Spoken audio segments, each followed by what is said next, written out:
How's it going, everyone? The Lionesses squad for the 2025 Euros has been announced, and these kind of announcements always come with shock and controversies. Lure. Yeah. Or lure. Lure meant to lure in the fans. Oh, Okay. yeah, both. This announcement, we're going to get to it, but it was pretty tame overall. Not too many shocks, but two big announcements that came before the Euro squad announcement was two veterans. One completely retired from international football. The other just said they are going to not put their name in for consideration for this tournament, which is major. And that is Fran Kirby and MILLIE BRIGHT. We'll start with Fran Kirby first. She basically had the announcement a few days before the Euros, maybe like 4 days before the Euro announcement. She said, I'll have to read the headline. Kirby announces England retirement before Euros. In her first interview after announcing her retirement, Kirby said, "It is something I have been thinking about for over a year. I knew that it was going to be my last major tournament. The plan was to retire after the Euros, but after speaking to Sarina, I'm not going to make the squad." It was like a dagger to my heart, but also a weight off my shoulders all at the same time. It was emotional for both of us, but we both respected what each person was saying. So she was honest. She goes, Sarina basically said you weren't going to make the squad, you weren't going to be included, and then Fran at that point said, it makes sense to retire right now, so people don't look for my name that day, but also just to say, retired from international duty, I'm retired from international play, do it now, I can enjoy the Euros. But like she said, it was a dagger through her heart, which I couldn't imagine. She was just called up in the last camp, but that's hard. She's an icon and Legend. yeah. But she was honest. So that was number one. So hard to see. I guess we're going to get to it a second. But the midfield is a little thin. A lot of people say she probably could have helped the midfield. But we're going to get to that in a second. But the other player taking their name out of consideration for selection was pretty shocking, I think, to most people. And that was MILLIE BRIGHT. As of right now, she's not retiring from international football. She released a statement on her Instagram. It basically said, I am not physically ready, emotionally healthy or fit to play either. So it's emotional and it is physical. She just announced that she had a minor surgery. It looked like on her knee.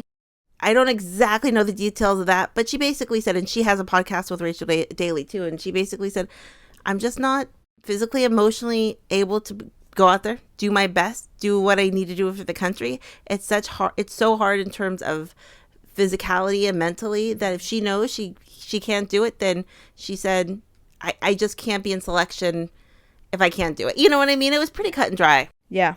I mean, I respect that decision. Totally. Yeah. You gotta do you. And also people, there was a little bit of gossip talking about that maybe somebody had said that they heard that Sarina told MILLIE she wasn't going to be a starter. And MILLIE kind of said, if I'm not going to start also, this is gossip, hearsay. Maybe she didn't want to spend all that time and mental load participating, maybe to, sit on the bench. I don't know if it's mentally and physically worth it if I know I'm not 100%. Also, it does look like she split up from her fiancé at some point. She kind of scrubbed her Instagram of all the pictures of him and everything that kind of went with that also. And I was thinking this, even if she was that's one of the reasons why it's impacting her a lot. That's completely understandable and reasonable. You've just possibly broken up with the love of your life, your fiance. If you're going to go in the headspace is not going to be right to perform at your absolute best, that's completely reasonable to say, I can't be there and I don't want to take a spot away from someone who wouldn't. You know what I'm saying? Yeah. Yeah, exactly. So I don't look at that as like a down thing, because I know Carly Lloyd got a lot of flack for basically saying, I don't care about anything other than football. I don't care. I care about, you know what I mean? She's since apologized. Yeah. And I think the opposite, that people looked at that said that wasn't good either. You know what I mean? So MILLIE and Fran both weren't going to be there. And also we remember Mary Earps wasn't going to be there. But that leads us to the squad, the 23-player squad that has been announced. I'll read from the headline. James and Agyemang in England's Euro 2025 squad. England boss Sarina Wiegman has named Lauren James, who has not played since April, in a 23-player squad for next month's European Championship. Chelsea forward James has not featured since injuring a hamstring while on international duty with England, but the 23-year-old, who has scored 7 goals in 27 appearances for England, has been a key player for Vigmund. It's not a risk. We have some time. We still have a month. She is training really well and is at the point we hoped she would be at this stage, said Vigmund. Hopefully when she comes into camp, she can keep progressing to the first game in July. We don't see it as a risk. Hope she will be available for the first game in the tournament. I don't know for how many minutes yet. We will have to see. Teenager Michelle Agyemang is an exciting addition, included as one of 7 forwards in the squad despite making only 1 appearance for the senior team. So those are the 2 headlines. Lauren James, who has not played since April with a hamstring injury, who doesn't seem to be fully fit right now, she was selected. And that, I think, is one of the, I don't want to say controversies, but taking a not fully fit player, possibly, like Sarina says there, it's not a risk. She feels like Lauren's going to be ready to go. So one controversy there. We're going to kind of talk about that a little bit more in a second. But also Michelle Agyemang, 19 years old, included, which was so exciting. Remember, it was they talk about in this article. Remember when she scored in 30 seconds coming in against Belgium, and she scored? So super excited for her, because it's always fun to have those players, those really young, fresh players, fresh legs, you know what I mean? So those were kind of 2 of the big headlines. But I mean, I'll put the squad up. If you look at the squad, defenders, midfielders, forwards: Lucy Bronze, Jess Carter, Niamh Charles, Alex Greenwood, Maya Letitia, Esme Morgan, Leah Williamson, and Lotte Wubben-Moy. People are saying 8 defenders and 7 forwards, but only 5 midfielders. And people are saying it looks a little thin in the midfield. But people are also saying Fran Kirby maybe could have helped in that midfield. I think I talked about this a couple of videos ago. I feel like you win or lose a game depending on the midfield. You know, you always hear, it seems like the hardest position on the pitch is the midfield too. But the midfielders do look a little thin. But midfielders: Grace Clinton, Jess Park, Georgia Stanway, Ella Toone, and Carol Walsh. Forwards: Michelle Agyemang, Aggie Beaver-Jones, Lauren Hemp, Lauren James, Chloe Kelly, Beth Mead, Alessia Russo. So very, very solid squad.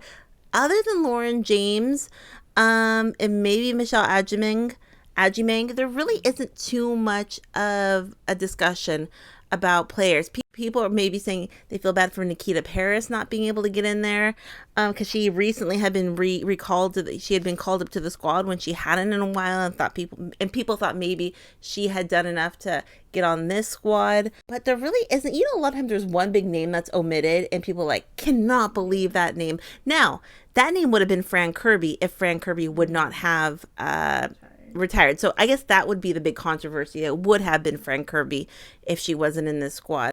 But I mean, everyone's super excited about this. We're going to go right to comments, because I saw some really good comments. And I don't think these are going to be in any order either.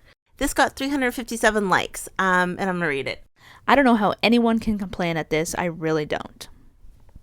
Yeah, and I saw a lot of that sentiment saying this is the best possible squad we could have had on the field. Yeah, and I see a comment right here. Gutted for Nikita Parris. Definitely Nikita Parris should have been picked over LJ. She has been injured and no game time. And I think that's one of those things as the coach where Sarina says, you know, the whole thing, do I want a 60% LJ over other players? That's where I think coaches, it's tough. Oh, and then I see this comment right here. Looks like a Euros repeating squad to me. So people are very pumped about it. And then this is another kind of controversy. There isn't a lot of controversy, but I'll have Sarah read this. Hey, it's me. I'm just editing. I just wanted to preface this little snippet that we're going to talk about Lotte Wubben-Moy, that we kept calling her Lotte Wubben-Moy. And I know it's pronounced Lotte, not Lottie. And I don't know why we said that, because we know her name. I think we just read it and we weren't even thinking. But I don't want to say that because we kept mispronouncing it. So we apologize for that, but I did want to mention that. Taking Lotte Wubben-Moy is insane, considering her lack of minutes the last year and how her low skill LOL, compared to and scratching Fran with huge impact and experience is a wild call. Everyone else is as expected. Yeah, I saw that about Lotte Wubben-Moy. You know what was funny about that? There was another graphic. I'll put it on the screen. It said how many caps every player on the squad had. I want you to guess how many caps Lotte Wubben-Moy has had for the national team. 10. Close. She's only had 13, but I feel like she's been around for so long, but she's only had 13 caps. That was surprising to me, but apparently she's a really good teammate and great on the bench. Is one of those players, whatever you need her to do, she'll do. And as we know, not all players are like that. So, and then I guess some more comments about LJ. From the Spain game, they could have done with LJ. So Sarina will be jumping with joy that LJ is back, but she has to manage her. Only use her if needed in the groups and save her for like the semifinals or the final if they make it. Sarina, she's busy, she can't make it, sorry. And the next comment says, you just know she'll pick LJ because she can't do anything without her. She would rather take a 40% LJ than a 100% player. It's always about you. Sarina, another injury, and you might end her career for good because you can't go a tournament without her. Yeah, and that's interesting because they're not saying they don't want to see LJ. They're just saying, is she ready, fit to go so she doesn't get injured again? Because that's another question. You don't want to injure these players. A lot of these players are burnt out. MILLIE Bright talked about, I believe, being burnt out. Also, for the Euros, the men get a 26-man roster. We know the women only get a 23-man roster. Yeah. So that person saying they want LJ there. They could have used her against Spain, but hopefully Sarina uses her wisely. And again, that person says 40% LJ because LJ is a very special player. Everyone knows that. So someone goes, it's the strongest squad possible. Midfield quality is critical to feed strong attacks. However, if it's against Spain, I'm afraid it's a loss. And I don't know if they're talking specifically about the midfield, but... And I did see this comment about Sarina changing a policy. I'm going to have Sara read it. So Sarina changes her policy. Lauren James is given a place in the squad, though not currently fit. That opportunity was not given to either Steph Houghton or Beth Mead in the past. James is a good player. Let's hope she makes it. Yeah, and I think that person says, changing policies, if there was a policy for certain players, like, that's a hard pill to swallow for the way sports work sometimes. Okay, and I'll read a couple more comments about the midfield and then.